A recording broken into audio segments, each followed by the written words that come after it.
Welcome to the fourth installment in my series about Molière's The Imaginary Invalid.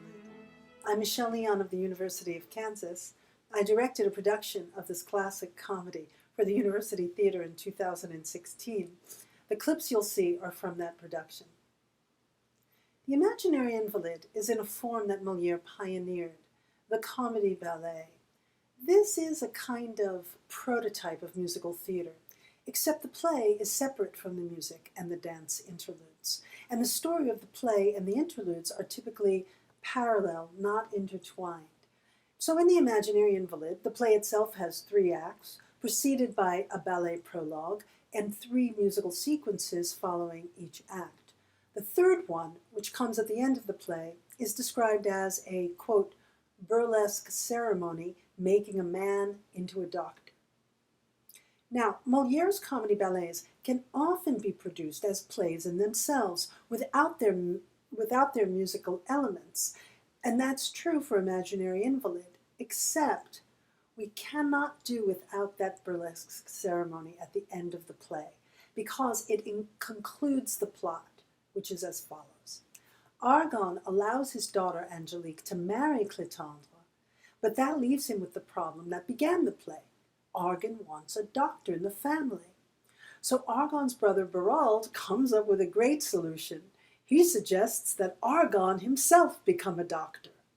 But brother, a thought has just come to my head. Why don't you become a doctor yourself? It'd be much more convenient to have everything you want within yourself. It's true, that's the sure way to cure yourself. Brother, I think you are flattering me. I'm far too old to study medicine. Who said anything about study? You know well. Berald says something I'm sure we can all appreciate. Study isn't necessary. It's the diploma that matters. Well, it's Berald's plan to put Argan through an academic ceremony through which he will be declared a doctor. Now, the problem with this musical finale is that it is impossible to translate into English. Molière's text is a mashup of French, Italian, and Dog Latin. Even if one attempts an English translation, and quite understandably few translators do, how does one convey the crazy use of language? And if translated, what to do with the original music provided by the 17th century composer Marc-Antoine Charpentier? My solution was to write an original version of the musical finale that reflects the essence of what I saw Molière doing with his finale, making crazy fun of the medicine and the doctors of his day. My lyrics for the finale were set to original music by Michael Wysong with choreography by Leslie Bennett.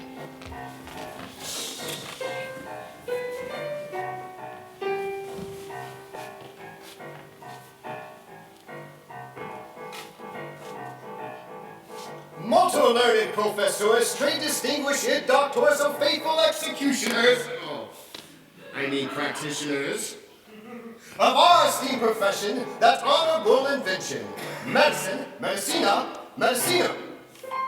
Nosotros gathered here today to welcome our new protege. Hop, nosotros gathered here today. Hop, we welcome our new protege. Who today could live without us? Our remedies are so sensible. Lyricae, Humera, Viagra, unite us. Sans prescriptus, no dispensable. Sans prescriptus, no dispensable. Sans prescriptus, no dispensable. This gentleman here, hopeful doctor-ish to join our company, that's his wish.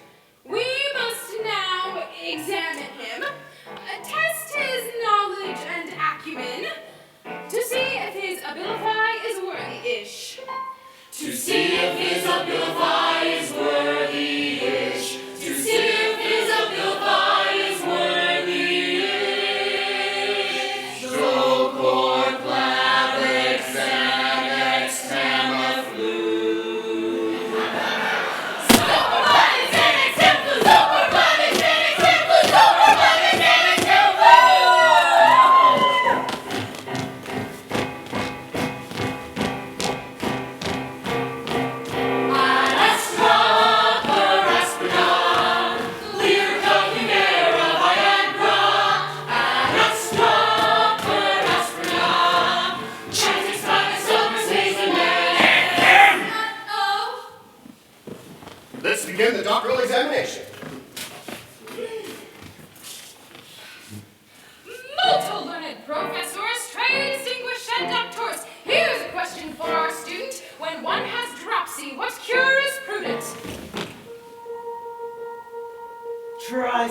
lax to the max, then a little senna.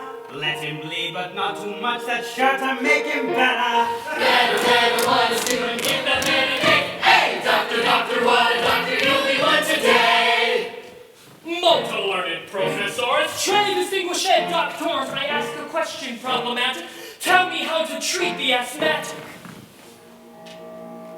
Try some X-lax to the max, then a little senna. Let him bleed, but not too much, that's sure to make him better. Better, what is doing? Give that man a kick. Hey, doctor, what a doctor, you'll be one today. Wait! This sick man here who has fallen into my arms has a high fever that's increasing. Great pain in the head, great discomfort in the side, and the utmost difficulty to breathe. Now, please tell me, what would you do? Try some X-lax to the max, then a little senna. Let him bleed, but not too much, that's sure to make him better.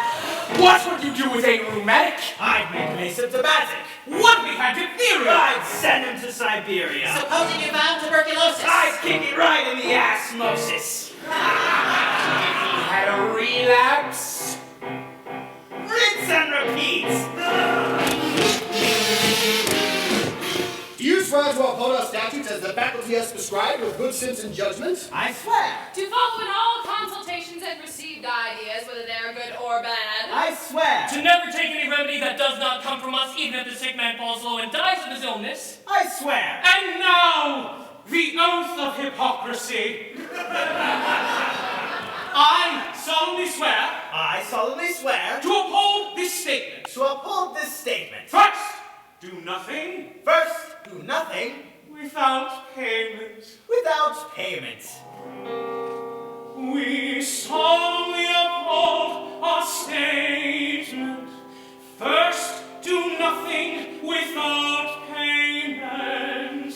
We solemnly uphold our statement. First, do nothing without payment.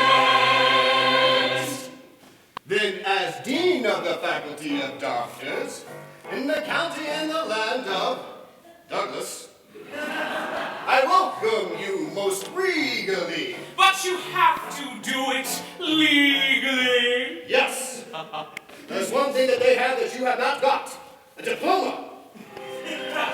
By the virtue of the authority vested in me by the Universitatis Medicinas Cansiensis, I hereby confer upon you the honorary degree of QED.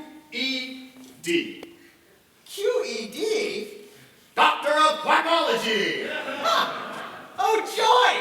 Rapture! Today I am a doctor!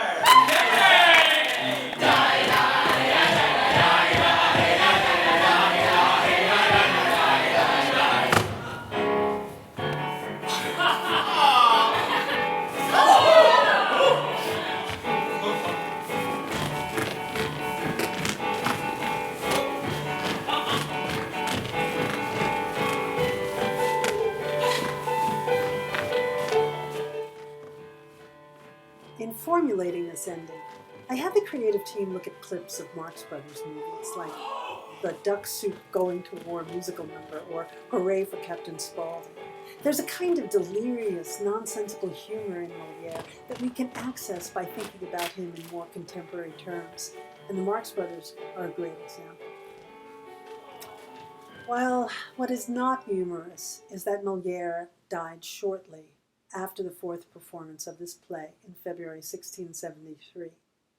Next week, the final episode in this series, I'll talk about that fateful event. For more information about the actors and designers of this production, please visit kutheater.com.